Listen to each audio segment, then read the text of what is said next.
Start ko lang siya weird na the last reunion na in-attended ko ng mga malaki is I don't know if it's the 30th or the 30th anniversary is 30 30th. Ayan, so the event was like this, going to send my laptop now sa profession.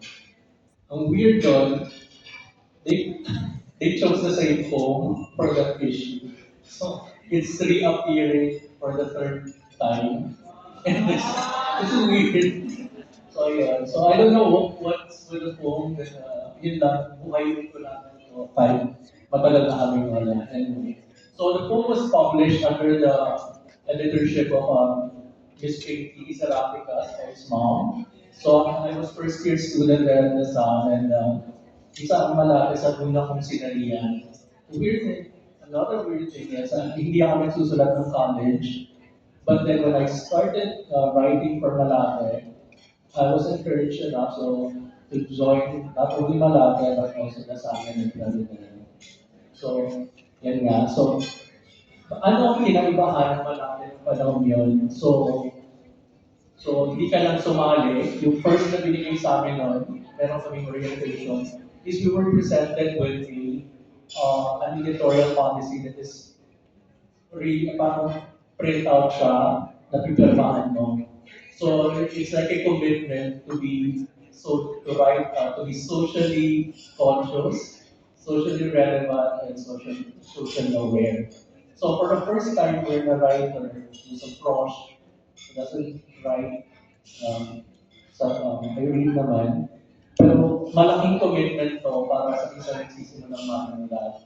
So, syempre magpapag-iisip ka. So, sasali ba ako in ang daming requirements? It's a big policy lang yun that you have to sign it and commit to it as a first year student. So I did. So, mahirap maging socially committed, socially aware, and socially conscious. So you have to do this. Pero tinulungan naman kami ng Malate para isabuhay yung ganung commitment. So, unang paraan na para madaling isabuhay ito ay kada issue ay may tema. So, gaya nga na naikwento ka sa table lang pala namin kikwento ni Miss Pinky yung ni Ate Pinky yung censorship na nangyari nung time niya.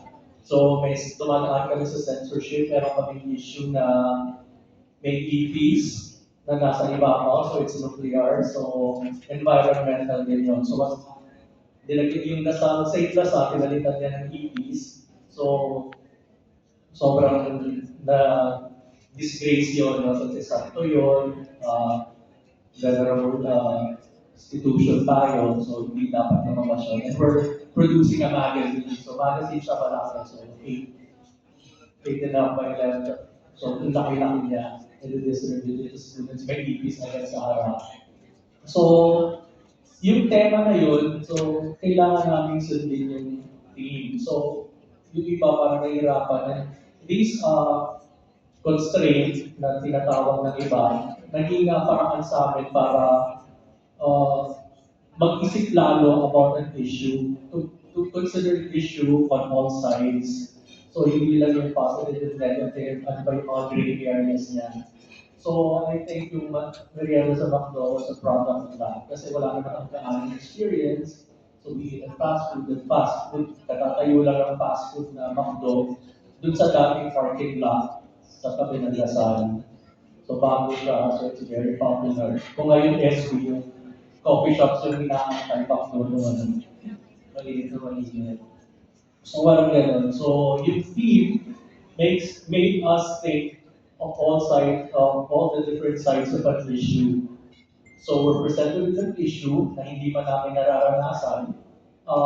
We were educated in it as well. So, we were reading, so we have educational discussions, so may mga ED, may mga discussions, may mga readings din. So, yun nga lahat ng members, they bring books, yung mga favorite authors nila, they bring newspapers, and we discuss about it.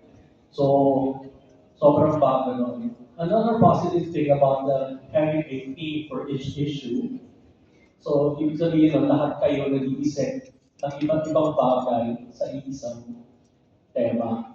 So isang ang susunod na ano nun, positive thing about having a team is that we were able to break barriers by coming up with themes that no other student publication or even publication in the Philippines have ever thought of producing. Like, yun nga, we have a nuclear issue, and kung dahil uso na yung mga spaces, we had a gay issue na hindi pa ginagawa naman. We were the first student publication. Kaya sikat ang Malate sa lahat ng schools, not even Ateneo or UP were able to produce such landmark issues. We were also the first magazine to come up with book magazine, children's issue. Children's literature wasn't considered literature during that time. So we were also able to add that to the roster of lit awards categories. So, ganun siya. So, ano pa ang issue? Yeah, an erotic issue. For a Catholic school na sobrang higpit with all the censorship, we were able to produce that. So, parang a different year na. Because I stayed at LaSalle from 1988 to like around 19, no, 97. And then came back pa rin because I worked with LaSalle. So I was able to meet yung mga younger editors like Ira, Kim, Josh, and Ivan, Ira's brother, and all those in between. So yung mga landmark issues na to, nagsilbing malaking bagay din dahil nga sa pag-explore namin ng mga tema, sabi nga sa social issues, so social realities. And the third thing na maganda rin dito is that we were able to produce not only good writers but outstanding artists. So from the time of the Lunar Open, Lunar start pa lang Malate, it's not just Emperor Way, we also have Bruce Reyes working to push the establishment of this magazine alongside Daridel. So they're like sister periodicals. The other one is for Filipino writing and Urban literature. So, meron tayong Roland Tolentino, who's also an NIC of Malate. Familiar ba tayo ng Roland Tolentino? Yeah. So, Roland Tolentino, sino pa ba? We have John Toralba. John Toralba, so, isa pa lang, awardees. Sino pa yan? Sino pa ba ang naging sobrang sikat na writer? So, the name is changes, so sobrang dami. Si Vince Groyon pala, one of the greatest talaga na novelists, who's just released two books at the IBM. So, essays and novelist, he teaches with us as well. So, mga super sikat na yan, we have Melissa Balse, we have E.R. Valera, teachers and poets who are based abroad. Yun. And for the artists naman, for the time being, we have Nona Garcia, we have the brothers Jonathan Ching and Mariana Ching drawing for Pinky Ceramics. Like, Jonathan was art editor in that time. Or something. Now they're nag-exhibit na sila internationally. Mike Adrao also, who was, as Len was trying to share earlier, siya yung nag-drawing yung bagong logo. We don't use to have a logo, no? Wala kaming logo talaga, malaki lang yun. And then, Mike Adrao is also an internationally known artist. So, and Nona Garcia, for a time they drew for Malate. So, yung mga nag-talk na artist, so you have a very good ancestor, so to speak. So, napakagaling ng mga previous art heads ninyo. So, good job. And then, going back, so, being socially committed, we're not just committing verbally or in writing. We're not just writing out of the blue. We have to experience it also. So, when we write about the issues or about yung puta na issue, so we have yung issue na yun, we went to Malate when it used to be the red light district. So when we talk about the nuclear war issue, we went marching to the U.S. Embassy in Geneva to see how people feel about the issue. So ano kasi multi-sectoral yun. So different sectors would grow. Ang napansin ko lang na difference during our time and our time, so maybe I already expounded it later. Before, these were all student-led. Puro students yung nag-lead ng mga actions of activism and the admins like adversarial. So they don't like it, they censor us. Pero now, it's so different because I think it's the admin who's starting to be very, to change the lives of the LS, to match whatever social stand we have as an institution. So yun, so we experience what we write. And it's not really, hindi naman nakakaya to start writing about small things like food or fast food or what you think about it. You can start writing from there and then grow it. The third and last point that I want to share is that we need to feel empathy too. So it's not just knowing the issue, reading about the issue, writing about it from a point of view, but also giving voice to those who cannot write.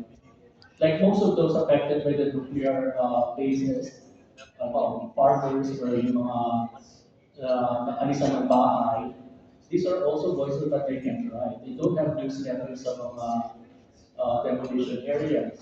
Yung mga apektado ng mga uh, deforestation, wala naman silang say. So, it is our duty, lalo na nasa school tayo, lalo na nasa malapit kami tayo, na bigyan sila ng boses. Dahil hindi naman napaparating sa atin kung ano yung issue nila at punto de vista nila. So, going back to the fast food scenario, pag kumakain tayo, hindi naman lahat tayo kumakain doon because lunchtime. Yung iba nagsa-celebrate na yun yung pinaka-celebratory meal nila with family or alone. Yung iba doon, first time nakakakiting doon because they just came from the province. Yung iba doon kumakain doon dahil afford naman nila yung iba pero nagmamadali sila. So all of these people in the same place are thinking about what we are eating all at the same time differently. And we cannot know how different or how the same we are unless we put ourselves in their shoes. So I'm not gonna end here. I'm gonna I asked Ty that because we have alumni from way back, I'd like them to share also a little something like a little trivia siguro that we were able to share in our table. Gusto ko marinig din ng iba yun.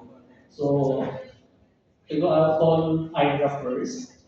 And then you, Ira's time, nung time ni Ira, actually yung brother niya yung unang pumunta sa akin. So I was still active in Malata. But then she still contacted me during her time. So, great. No? So, yun yeah. Ma'am Ira, she's EIC during pre-pandemic times. Thank you so much.